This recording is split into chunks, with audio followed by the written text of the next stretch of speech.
Hello and welcome back to our third installment of the AP US History Skills Review, Prep, whatever you want to call it. The Bill of Rights Institute is hosting this for you, and if you are returning, we hope you have found our previous installments to be beneficial.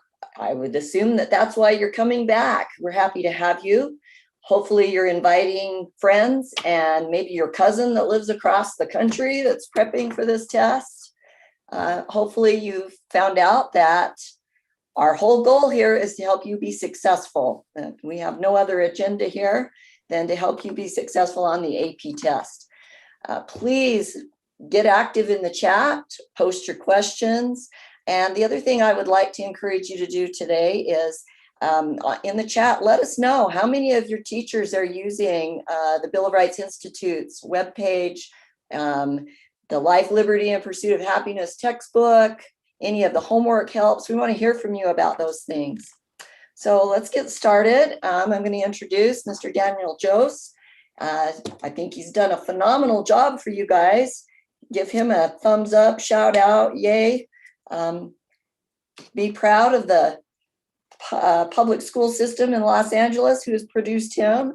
And remember, he's a 2016 Teacher of the Year and a finalist for in California and a finalist for the National Teacher of the Year. So we are so thrilled to have him, and I'm going to turn things over to him right now. All right, good evening for you West Coast people, or no, for you East Coast people. Good afternoon for you West Coast people and everyone else in between. Thanks for being here. Today, we are going to hit another big topic that I hope will be helpful for you all. We're looking at American political parties from 1789 to 1932. And just curious if any of you know why I chose those dates when it came to the American political parties. If you know what happened on those dates, 1789 to 1932, go ahead and put that in the chat so I can see who's hip to the game, as they say. Does anyone say that anymore, or just like the old people like me?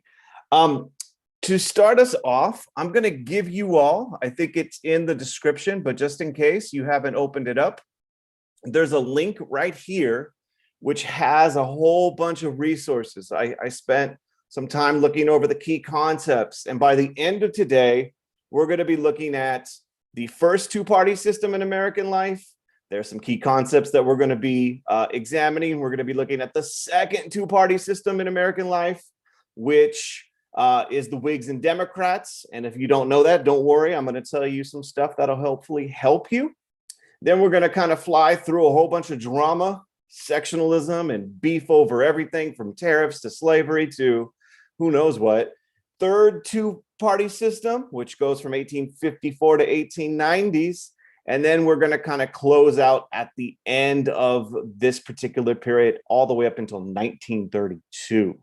So, my good friends, thanks for being here. But this will be your note-taking guide if you want it. And I will be just kind of starting off, as we have been doing, kind of going over the first part, which is some big, broad review. Then in the second part, kind of looking at some strategies. And we're going to be looking at multiple choice test taking tips. And I don't know about you, but the multiple choice gives me anxiety. So hopefully we can help lessen that anxiety by the end of today. So let's just kind of get into it. At the end, like I said, you're going to know about these party systems. It's time to get the party started. Woo, got some music playing there. I didn't even know that was going to play. Woo, gotta check my PowerPoints first. And so by the end of today, you're going to need to know about these two-party systems. And the thing is, most people, including myself, we don't really refer to them as the first two-party system, the second two-party system, because you're just in survival mode. And so for this particular period, we're going to kind of use this language because guess what, my good friends? It is in the key concepts, which if you haven't already figured out, the key concepts are extremely important. Luckily, hopefully you've seen that we have review guides for each of the videos of each of the chapters, and we explicitly mention the key concepts. And so if you take a look right here on this one from the 1790s, it says political leaders in the 1790s took a variety of positions on issues such as the relationship between the national government and the states, blah, blah, blah, blah, blah. And of course, we have Alexander Hamilton, the Federalist, and the Democratic Republican led by Thomas Jefferson. And so just kind of keep this in mind, because when we go to the multiple choice section, you're actually going to see what I've been telling people for a while now, which is you will find very often the answer to the questions in the key concept. So stay tuned. All right, so first kind of thing to keep in mind is when we're talking about the party system, all it is groups of people arguing over government, over the role of government, over policies, tariffs, banks. And when we're looking at 1789, we're looking at this period where we just finished this period where you had the Federalists and the Anti-Federalists beefing over the Constitution. Very important thing to keep in mind is this, the Federalists versus the Anti-Federalists, that is not the first political parties. What that was an argument between different groups at the Constitutional Convention and after the Constitutional Convention about whether or not to ratify this new government. Remember, they kind of scrapped the Articles of Confederation, brought the Constitution into existence, and Anti-Federalists said, we ain't going to ratify this. Initially, they're worried about the powerful federal government the Constitution created. Now, remember, eventually enough Anti-Federalists say, I will ratify, because the states had to do this, if you add a Bill of Rights. So this kind of idea of the Anti-Federalists and the Federalists, they're not parties. Let me repeat that. The Anti-Federalists are not an organized political party like we think of today. In fact, if you look at the Constitution, you read the Constitution, which a lot of people pretend like they have, but they haven't. If you read through it, they don't really talk about political parties in the Constitution. And when we talk about political parties, their existence is going to be early on in the Republic, but it wasn't necessarily from the Anti-Federalist versus the Federalist debates. This is a really important point and something you can kind of drive home as we go through the next couple of slides. Continued debates. This is in the key concepts of the College Board. Continued debates about issues such as the relationship between the national government and the states. Remember, we have federalism. There's a national government, there's state governments. And they each have their own powers. They share some powers and then they have powers on their own. What is that relationship going to be? Economic policy, particularly Hamilton's plan, and what to do about foreign affairs, namely the French Revolution and the subsequent war that happens, led to the creation of political parties. So it's going to be these early debates that you see between Hamilton and Jefferson that's really going to kind of emerge into what we think of as the first two-party system. And when we're talking about this, we're talking about the Federalists versus the Democratic Republican Party. Sometimes they're just called the Jeffersonian Republicans. Sometimes they're just called the Republicans, which gets super confusing, obviously, because they're not the same thing necessarily about Republicans today. So one more time, just to make sure we're good, when you say Anti-Federalist versus Federalist, that was a debate after the Constitutional Convention. That's not parties. Now, a lot of the people that are supportive of the Democratic Republican Party, they are going to support the Anti-Federalist cause. But by the time ratification takes place, it's done, it's over with. Remember, one of the things that happens early on, and remember, I'm going quick, all this stuff is in the Google Doc, is there's a debate. Hamilton has a plan, he has this assumption plan, there's taxes, there's tariffs, there's a bank, and there's some people, many of which used to be Anti-Federalists, who kind of start organizing themselves in opposition to this Federalist vision, which was a strong central government. They favored manufacturing. They believed largely in a loose interpretation of the Constitution. And the Anti-Federalists are basically on the opposite end when it came to these issues. They tended to support a weak central government. They tend to support agriculture, and they tended to kind of be believers of a strict interpretation of the Constitution.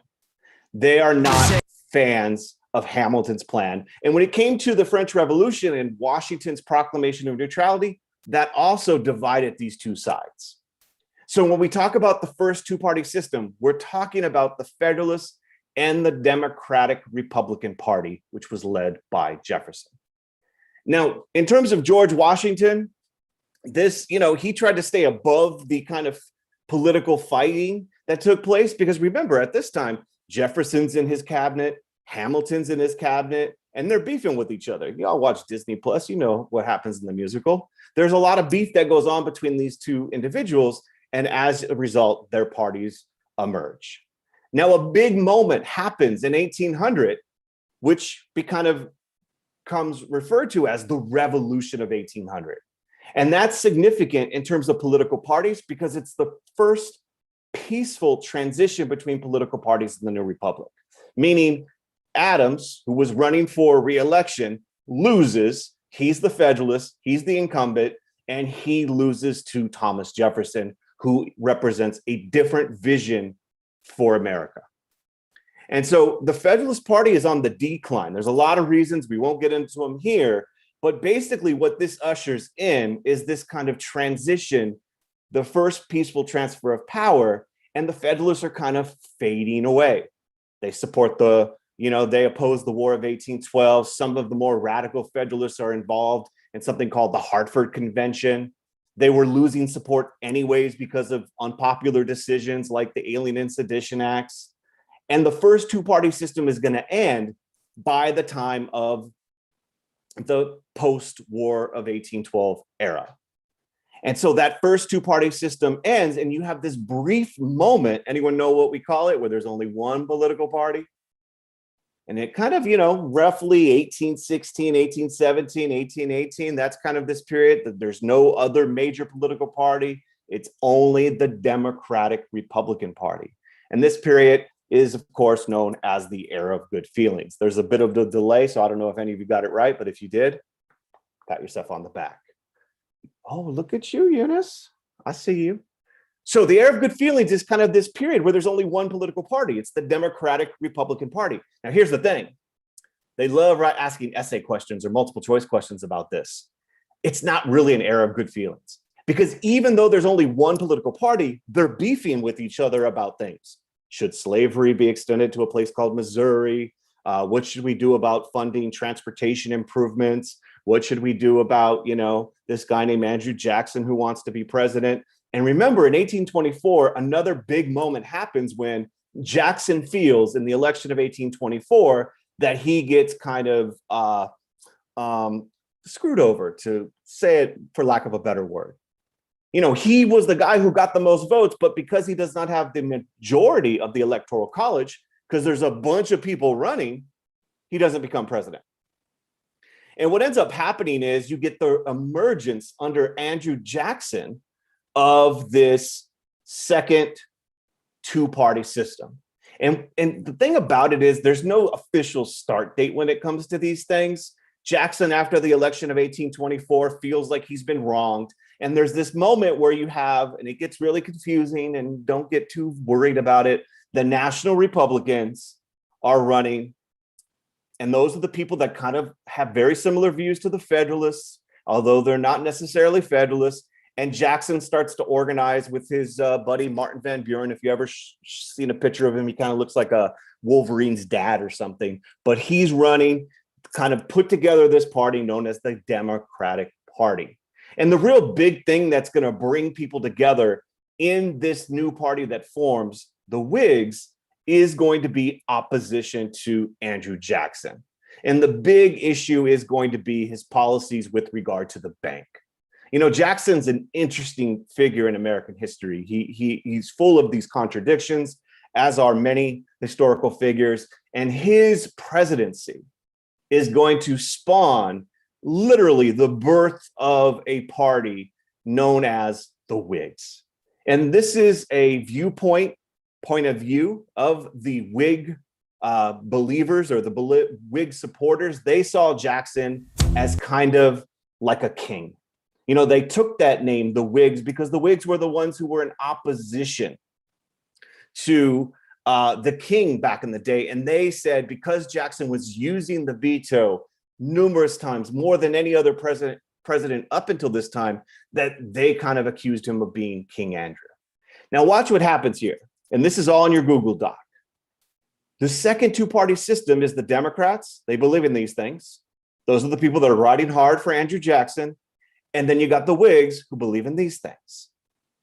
You'll notice some debates are still very kind of familiar because they're the same kinds of things that the Federalists and the Democratic Republicans. What about the government? Should the government be involved in things like tariffs and building up the economy? Clay's American system had a protective tariff, which Southerners didn't like. Remember, if you were here last week, you learned a little bit about the tariff and the nullification crisis. This is a newish issue that kind of comes up.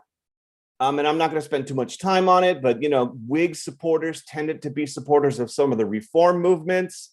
Once again, they believe in a more activist federal government, and they tended to have support mainly in the North and the Northeast, just like the Federalists did, but they did have support across the country. They're not a sectional party like we'll see with the Republicans early on. And so same kind of thing. These debates about what should government do, not do, tariffs, these issues are dividing people into these different parties. Now, remember, this is where it gets really, really interesting. And where we spent most of our time last week is in the 1840s, everything's just kind of getting crazy in terms of debates over national expansion, manifest destiny. And at first, remember, manifest destiny was being supported by a lot of folks, including Northerners and Southerners. But over time, Northerners started to advocate for a more cautious, slow approach because with new territory came the issue of slavery. And in this period, in the 1840s, there's a whole bunch of what we call third parties that emerge. And something to keep in mind is if you take APUSH, I really recommend you take AP Gov because you've already learned few things, more than a few things that will help you in both courses. So if you've already kind of got to this point in the struggle, AP Gov's well worth your time as well. And these third parties are never major parties that are like gonna win the presidency, but they're bringing issues to the table. There's an abolitionist party that's actually calling for the abolition of slavery. The Free Soil Party says, hey, slavery where it is, it's okay, but it's not gonna extend to any new territories.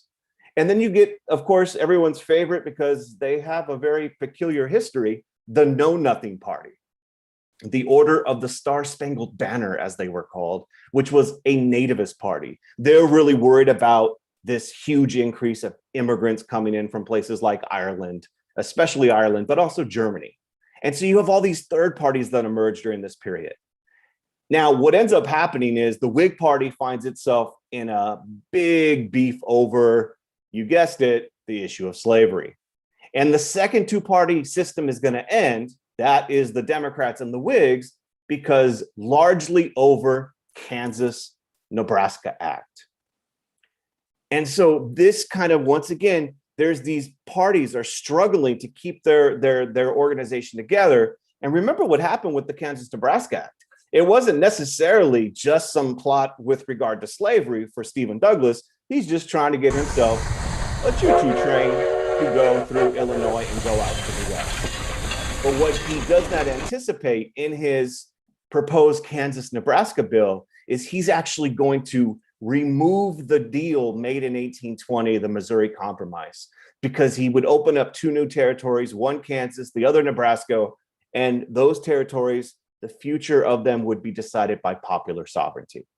And the problem for many Northern Whigs, which become known as the conscious Whigs, is, wait a minute, hit pause for a moment. It looks like you're trying to extend slavery in an area which we agreed previously it would not go, Kansas in particular.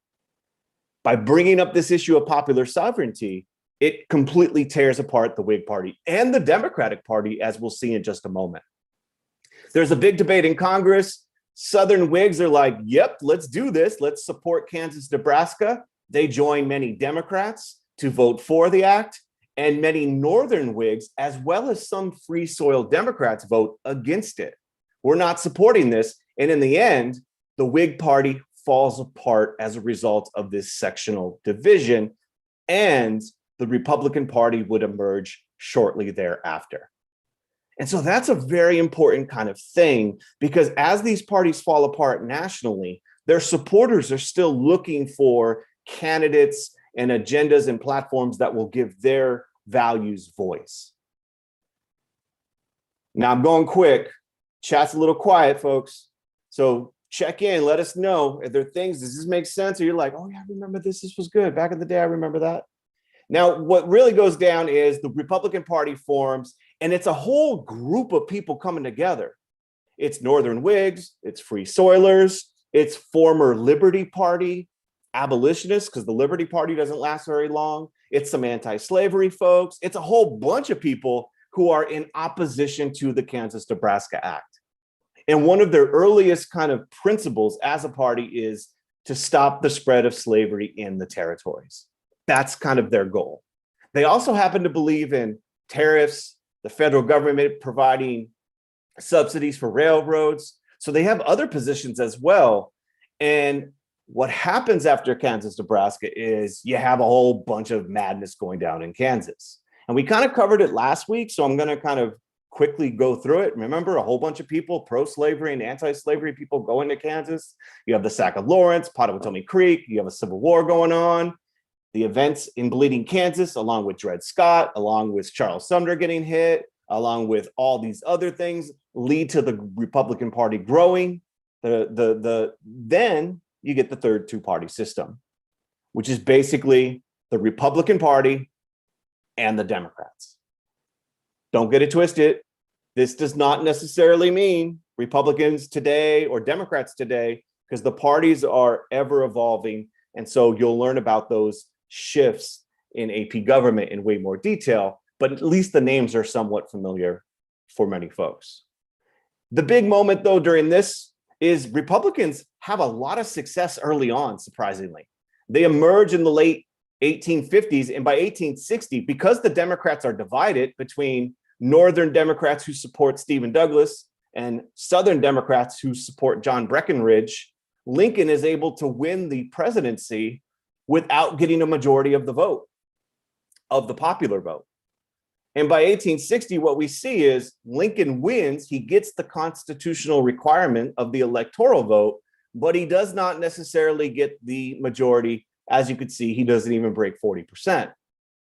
And that's why it's a fun fact, y'all. If you're ever going to run, if we ever have winter dances and proms and things like that, don't like run against someone who's from the same friend group as you, because all you're going to do is split your votes. Because take a look, the Democrats, by splitting the vote, if you add these two numbers up, they would have had the numbers to beat Lincoln in the popular vote, and more than likely could have pulled off an electoral victory, perhaps. And so they're splitting the vote. And what happens is the result of the election of Lincoln is South Carolina says, deuces, we're out. Secession. They're the first. They're not the only ones. All the ones in blue leave the Union before Lincoln even takes office. The ones in the purplish color will leave following Fort Sumter. Republican Party is in control. Interestingly enough, all these 11 states leave. They form the Confederate States of America. What that allows is during the Civil War for the North, for the Republicans to be able to pass a bunch of laws without the ability of Southerners to block them in Congress. So things like the Pacific Railroad Act, the Homestead Act. There's a bunch of laws that are passed during the Civil War, including the Emancipation Proclamation. Well, that's an executive order, and the 13th Amendment. The Confederacy basically removes themselves from the game. And so that's the third two-party system. Really quickly, during the Gilded Age, you got a whole bunch of people. And I'm going to be completely honest. This part of American politics is so boring to me. It's all these names: Rutherford, Garfield, Grover, Benjamin, Grover. Again, if you're ever on Jeopardy, Grover's the only one to win a presidency, lose re-election, and then come back and win again. But there's not a whole lot that separates the Democrats and the Republicans. They're debating over things like the currency and tariffs. It's not terribly exciting to me, but one thing they have in common is this support for this idea of laissez-faire capitalism. Remember, after the Civil War, There's this kind of unprecedented economic growth, this industrial revolution, and both Republicans and Democrats largely support this idea of the government should have as little influence or oversight of the process as possible.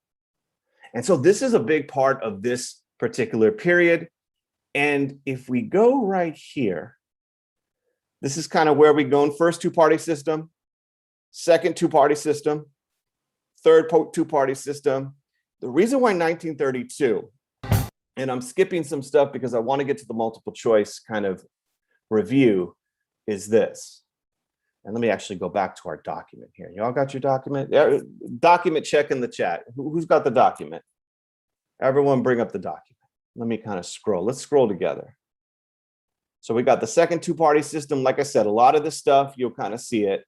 The key concepts are going to be very important for you. I'll show you why in just a moment. So we just left off with the Republican Party, the third two-party system, kind of what they believe, the Republicans, the Democrats, what they believe. And then you have this period of politics during the Gilded Age where they're not really kind of debating a whole lot of things that I find terribly exciting. Both tend to be very pro-business. You have this moment, and this is kind of what we talked about on Tuesday with the progressive movement, where you have this kind of progressive era politics that is not dominated by any one political party. Roosevelt's a Republican, Taft's a Republican, Wilson's a Democrat. They're all considered by various people progressive era reformers in some way. We saw last week that some progressives disagreed on things. Some progressives supported immigration restrictions, others did not. But you have the populist movement, which is a third party for a brief moment, who are calling for reforms. They're predominantly made up of farmers, where the progressive eras are mainly kind of focused on industrial issues and problems that as a result. And so then we get to this kind of 1920s, where there's a Republican era where a lot of it is very pro-business. Remember Harding, Coolidge, Hoover, all of them tend to be a much more pro-business presidency, and not laissez-faire to the extent of the Gilded Age, but definitely not trying to pursue a bunch of reforms.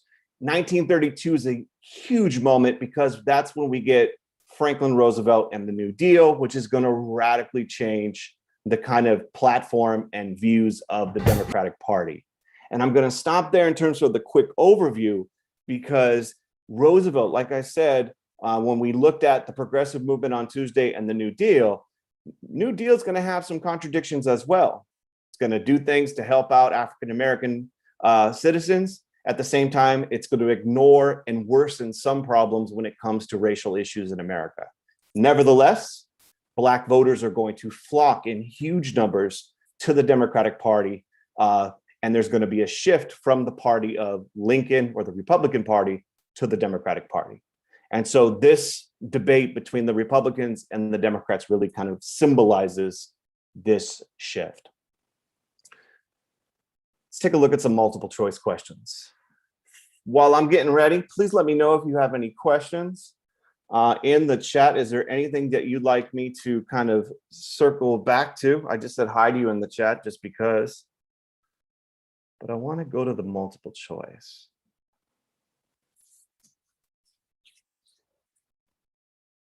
I don't know if they changed it this year, but this year the multiple choice is still on the exam. I don't know if it's part one. In the past, it has been. It's probably the thing you've done the most thus far in your class, whether or not you're doing distance learning or in-person learning or hybrid. The multiple choice is something that a lot of students kind of get a little scared about because it's a stimulus-based multiple choice section. So I'm going to kind of run down kind of a few things about the multiple choice, and then we're going to kind of go back and take a look at just some strategies and then look at some questions that hopefully will help kind of ease your mind about what you need to do. 55 questions, 55 minutes. I'm a math genius, so that's about a minute per question. The stimulus, I don't know if this number is still correct for 2021, but it's in the past 40% of the exam.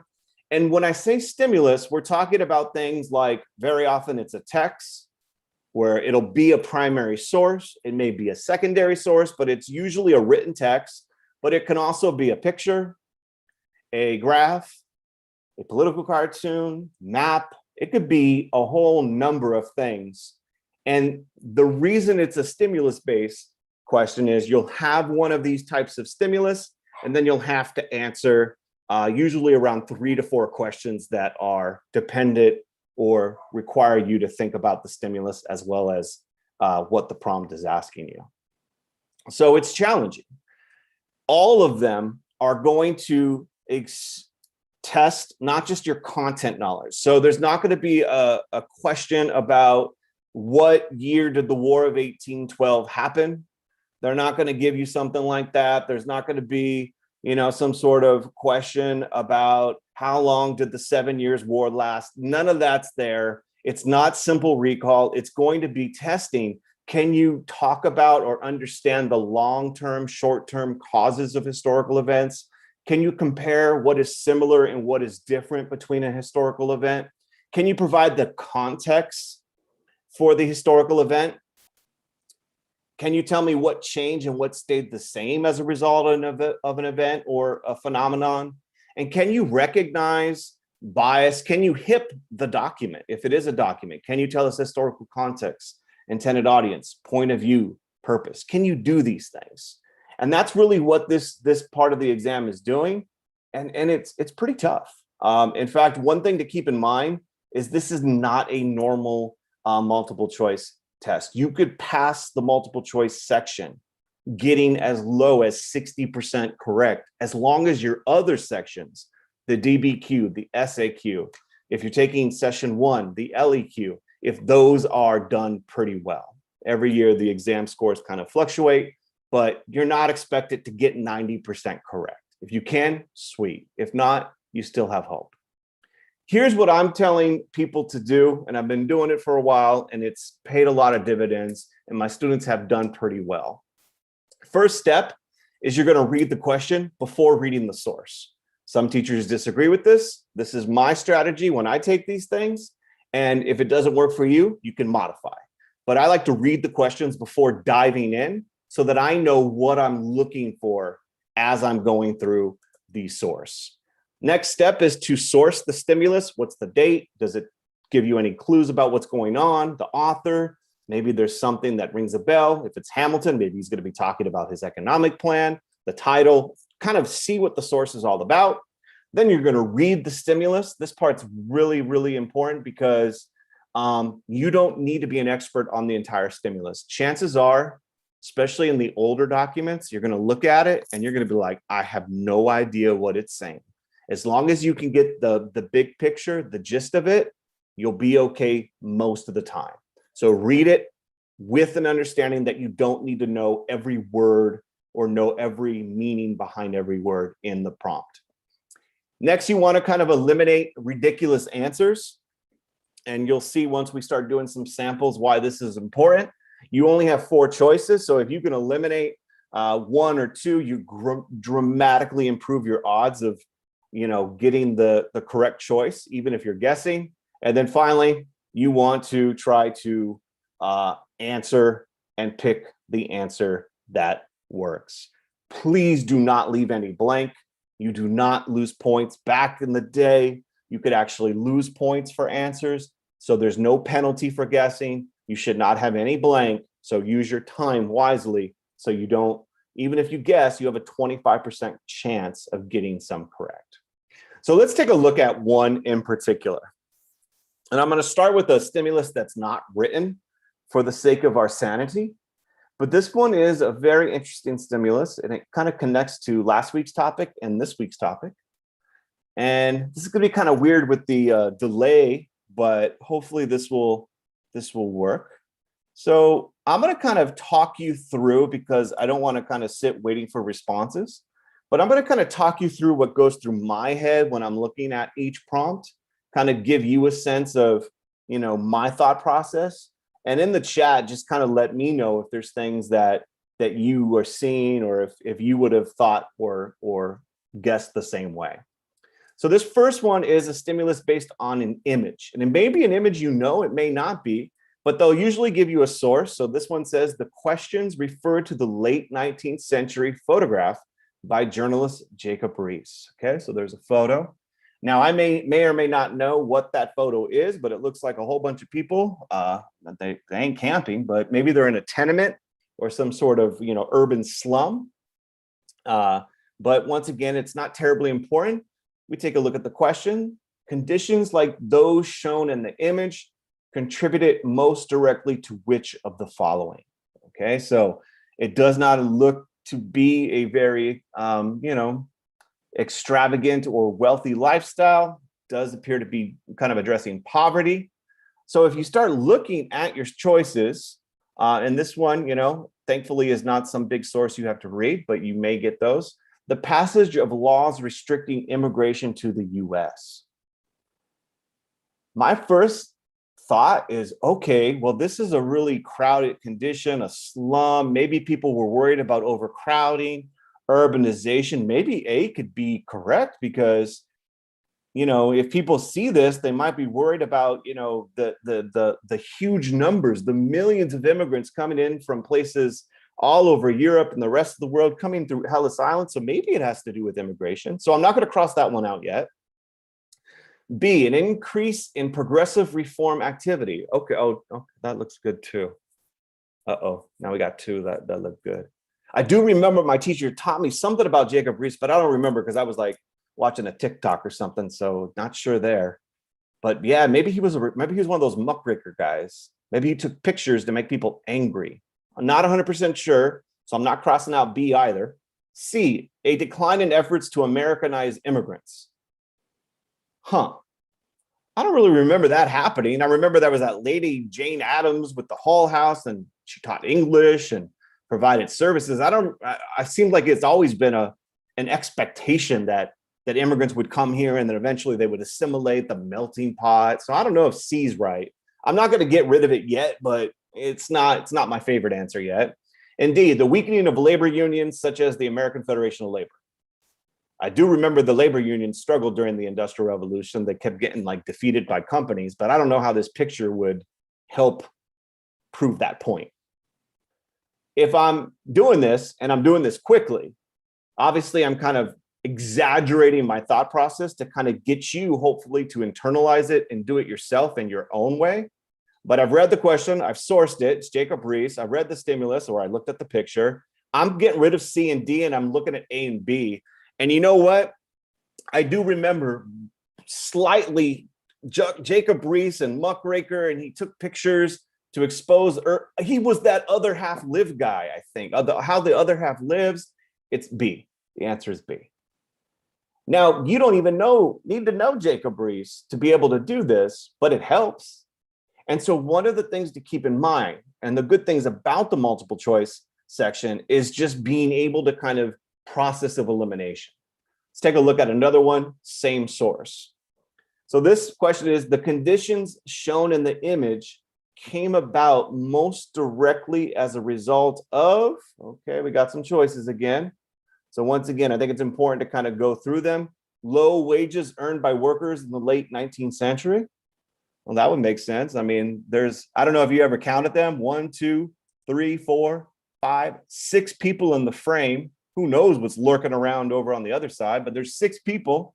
If I made a lot of money, I don't think I'm, bunking up like this. So maybe the low wages, the rise of the settlement house and the populist movements. Well, I don't think the settlement house would cause this. That doesn't really make sense. And the populist movement, we just saw from the political party, was the third party of farmers organizing against injustices farmers were facing. So the populist party doesn't really make sense. Increased corruption in urban politics. Okay, well, that could maybe do something here, right? Because if the politicians are corrupt, then they're not really in tune with the needs of the ordinary Americans. So maybe that can, account for why there's this poverty. But I'm thinking them being broke would probably be a better reason. So I'm still leaning towards A. The migration of African Americans to the North in the late 19th century. What the heck? How does that have to do with any of this? So D's ridiculous, even though it's something that happened. but it's more like in the early 1900s, early 20th century during World War I and just before World War I. So I don't, D, C, B, it's A. The answer is A. One more before I kind of come back to that key concept thing I kept hinting at earlier. Advocates for individuals, such as those shown in the image, would have most likely agreed with which of the following perspectives? See, like I told you, they're not just going to ask you simple recall questions. You got to be able to think about who would agree with this, who would disagree with this, what is this most similar to? And so once again, we have a series of choices. If we take a look, we can very quickly eliminate some. The Supreme Court's decision in Plessy versus Ferguson was justified. Plessy versus Ferguson had to do with the segregation was constitutional. Remember, separate but equal doctrine. I don't think that's it. So A is looking like it's getting the chop. Capitalism, free of government regulation, would improve social conditions. Okay, if I'm looking at this and I'm currently living through capitalism with very little government regulations, I'm not thinking that this is an endorsement for that way of thinking, because this doesn't look fun or advantageous for workers. This doesn't look like the American dream. This doesn't seem to be kind of indicating that, but obviously some people did support those ideas. Both wealth and poverty are the products of natural selection. Okay. So we got social Darwinism out there. Yeah, I remember learning about that. Survival of the fittest, poor because they're lazy, they're not as hardworking. So if we look back at the question, though, it says advocates for individuals such as those shown in the image, like, would they argue that these people are the products of just being just not capable? Doesn't really seem to spark too much support there. Government should act to eliminate the worst abuses of industrial society. Okay, so I know the progressive movement because I went to my own session last week about the progressive movement. They were never one political party, but they did argue for the government kind of dealing with these abuses, such as urban slums, urban poverty, child labor, things like that. So in this case, the answer is D. The other ones just don't make sense. Even B doesn't make sense because this does not seem like it's kind of endorsing that view of this particular situation. My chat in YouTube is broke. I don't know what's happening, so I don't know. Does this make sense to my good friends on the internet? How y'all feeling? You want to see one of the more miserable ones? The ones where you got to read for like 10 minutes and then you get to the end and you're like, I don't know what I just read. And then you have like palms are sweaty. Should we take a look at one of those? Oh, there's this really cool lady on Twitter who colorizes historical images. And I just thought I'd show this to you all because it was on Twitter last week. I thought, wow, just bring so much more life to this image. So anyways, there's that. Let me go to something a little bit more complicated. So take a look here. This is a shorter excerpt. This is from John C. Calhoun, which, you know, remember, I always say read the question if it doesn't work for you, but I'm going to read the question. Which of the following groups would have been most likely to support Calhoun's views expressed in the excerpt? Okay, so I'm looking for who would have supported what he's saying here. Okay, read the source, John C. Calhoun, it's 1844.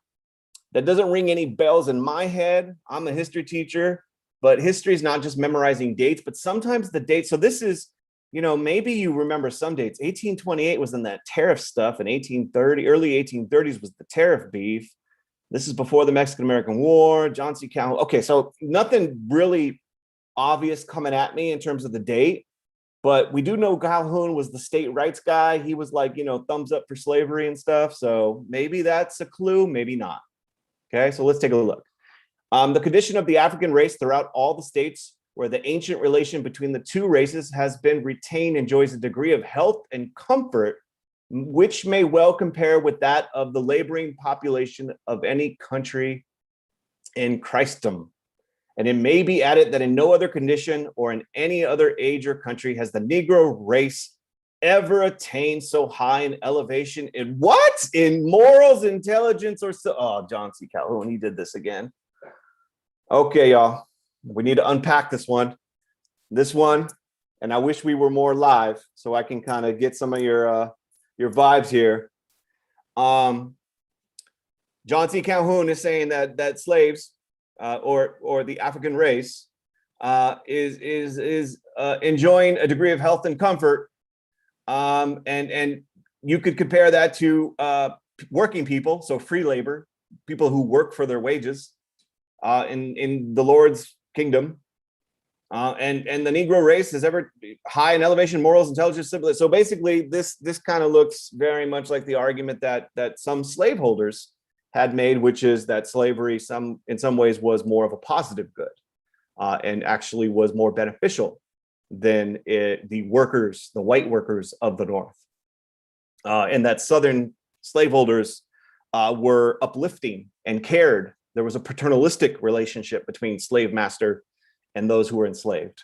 So if you take a look, which of the following groups would have been most likely to support Calhoun's views expressed in the excerpt? Members of nativist political parties, member of the Whig Party, Southern landowners, Northern industrialists. If what he's saying is basically that slavery is not as bad, he doesn't actually, to be fair, he doesn't actually exclusively kind of describe slaves. He says the African race or the Negro race, but he's very much, I remember my teacher had me read something Calhoun said about slavery being more of a positive good. Whig Party can't really do it because, you know, they had strength more in the North, but also in the South. And this is more about just kind of the status of Black people in America. Nativists were about immigrants. Northern industrialists, they're probably going to disagree with this sentiment. The answer is C, this positive view of slavery. Now, remember what I told you all, the key concepts, especially those of you, including many of my students who our class time has been cut in half and we haven't even met each other, distance learning. Look at the key concept right there. Defenders of slavery based their arguments on racial doctrines, the views that slavery was a positive social good, and the belief that slavery and state rights were protected by the Constitution. He's not explicitly saying what's in the key concepts, but he is very much kind of tipping his cards as to this is the view of this time.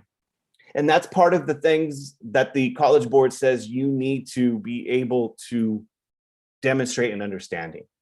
This particular source is the perspective of Southern landowners who are trying to increasingly, as slavery, as they see it, is under attack, justify their institution. So the answer is C. You could have gotten that information without knowing who Calhoun was. There's no requirement you know John C. Calhoun. But yet, if you read it, that's exactly what he's saying. Let's take a look at a second part to this question. Which of the following most directly undermines Calhoun's assertions? In other words, what is some information that would just disprove what Calhoun is saying here, that slavery or the status of the African race, Calhoun's words, the Negro race, Calhoun's words, what would undermine that? Many slaves adopted elements of Christianity. Well, that's certainly true. But they also retained many of their own West African traditions and created this kind of unique Black culture that transcended just religion, but just African American culture in general. But maybe that's true. I don't know. Many slaves engaged in forms of resistance to slavery.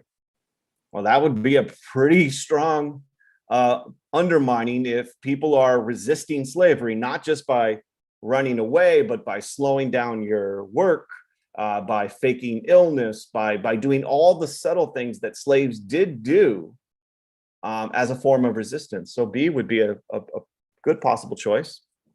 C, abolitionist societies encountered difficulty organizing in Southern states. Yeah, that one ain't happening. Abolitionists are not organizing. And to say encountered difficulty is an understatement of the year. So that one's not really a reality. Abolitionists weren't even super like mainstream popular in the North even by the time Lincoln was being elected. It wasn't like most Northerners were abolitionists. It'd been cool if they were, but it wasn't the case. A majority of white Southerners were not slaveholders. I know that one's true because, you know, there was like, I think it was like 25% of Southerners owned slaves. So maybe that's it. But does that really undermine Calhoun? Because even though they weren't slaveholders, many Southern whites still supported the institution, hoping that one day they too themselves could own slaves, or perhaps at least there was someone on the social hierarchy that was below them. So although D is true as a statement, it doesn't really undermine Calhoun's assertions. And in my estimate, B would be the best answer. And that is the answer. And once again, let me show you something, y'all. Key concepts. Enslaved Blacks and free African Americans created communities and strategies to protect their dignity and family structures, and they joined political efforts aimed at changing their status. That's a key concept. You're supposed to know that. What you see here is, if there is resistance to slavery, that does undermine this view that the institution had elevated moral intelligence and civilization of those in which were enslaved.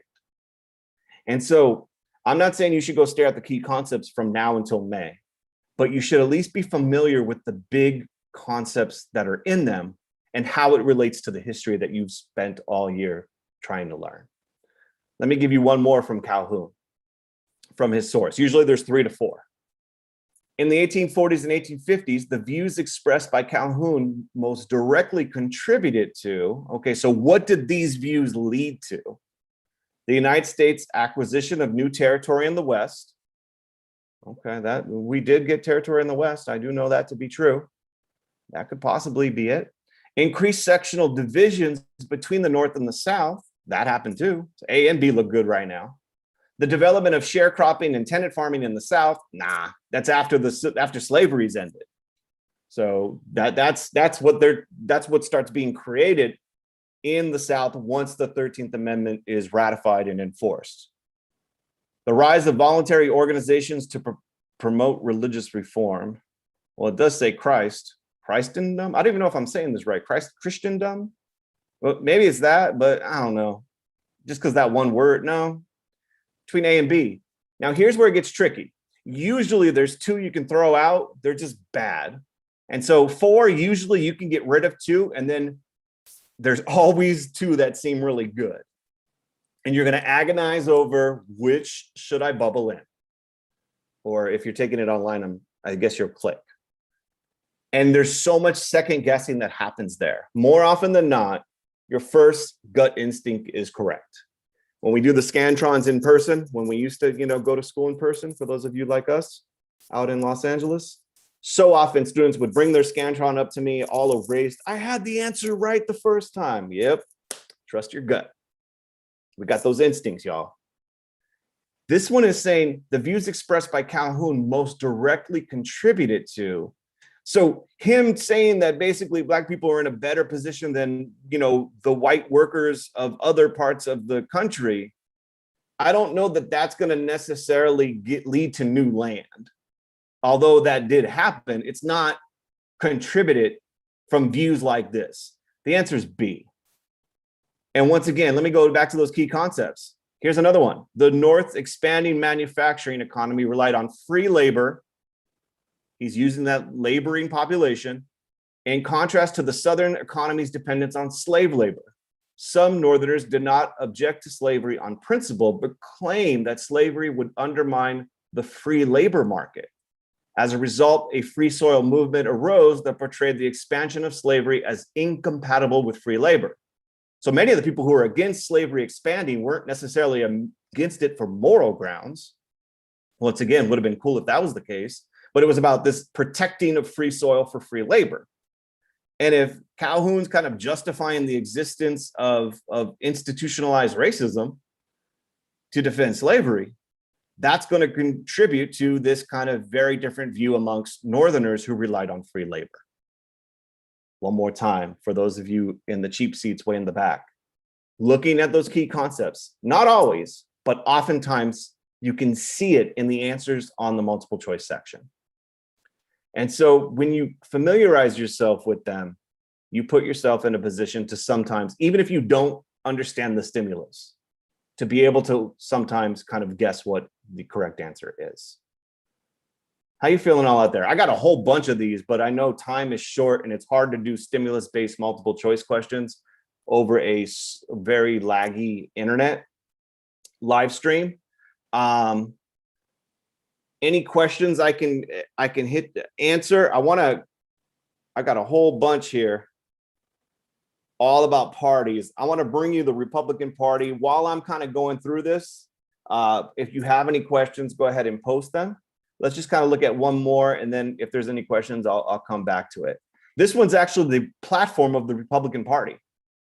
And it goes on, the normal condition of all territory of the US is that of freedom, that our Republican fathers, when they had abolished slavery in all our national Western territory, he's talking about the Northwest ordinances, ordained that no person should be deprived of life, liberty, or property without due process of law. Now, a lot of students would stop there and go, oh, look it, they want abolition. No, he's talking about in the Northwest ordinances. It becomes our duty by law, whenever such law is necessary, to maintain this provision of the Constitution against all attempts to violate it. And we deny the authority of Congress, of a territorial legislator, shout out Kansas, or of any individuals to give legal existence to slavery in any territory of the US. They're talking about no expansion of slavery in the territories. It reads as if it's against slavery. It's not, though. Free soil position was the Republican position in 1860. If you look at the choices, which of the following best serves as evidence for the claim that our Republican fathers had abolished slavery in all our national territory? Remember, in the early 1780s, our national territory was very small, the Ohio Valley area around the Great Lakes. So the ban on the transatlantic slave trade implemented in 1808, that happened. The relationship of George Washington and Thomas Jefferson to slavery, that happened too. They had slaves. The provisions of the Northwest Ordinance regarding slavery, oh, bingo. I didn't even know that was one of the choices. But it is, and that's the answer. The agreement to count 3/5 of enslaved people for representation in Congress. This one's tricky. That's true, that's true, that's true, that's true. But in terms of abolish slavery in all of our national territory, and let me show you something one more time. This is in the key concepts. As settlers moved westward during the 1780s, Congress enacted the Northwest Ordinance for admitting new states, blah, blah, blah, blah, blah, a ban on slavery in the Northwest Territory. If you're able to kind of read with some sense of like those in the back of your head, not that you're going to memorize them, it allows you sometimes to have a slight advantage, and you can pick the choice that is best for that particular question. All right, y'all, I'm going to check this chat because I'm feeling like the chat. There's too many key concepts. There's a lot, but I could keep going here. Here's another one, just one more time. Stop me in the chat if my bosses that are here. The ideas expressed in the excerpt were most directly influenced by nativist movement? Nah. Free soil movement?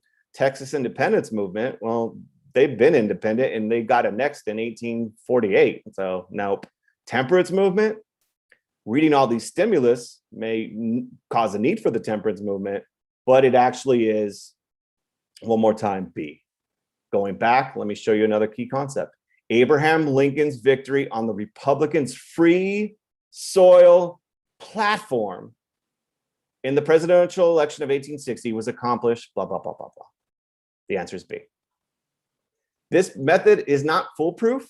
It is not guaranteed to always get you the right answer, but I want to show you one last thing, and then I'm going to promise you I'm going to let you get away from your computer screen. On every video we have, every resource we have, all of which are free, you will find the key concepts that relate. So if we go back to the question that we just saw, when you're learning the content, the last thing you're doing is thinking of the key concepts, but on all of the slides, I have the key concepts that are relevant so that you can make that connection immediately and not in April or May when you're trying to study this stuff. So at the bottom of our political party graphic organizer, which hopefully is useful for you all, you will find a link to all the resources right there. I'm going to stop because it's 5:01 and y'all need to eat dinner and stuff. Thank you, Daniel. Hey, everybody, let's give the thumbs up in the YouTube channel if you are getting something out of this. And please, please visit the Bill of Rights Institute webpage and hit the homework helps and tell your teachers, tell your friends, tell your cousins, tell your dog, whoever's getting ready for this test. Let's use these resources that are available. And we'll see you back here tomorrow evening, afternoon, whatever time you're joining us. I believe up next is maps analysis and contextualization skills. Is that correct? All right. So we want to hear from you guys in the chat. We'll see you tomorrow. Thanks for joining us.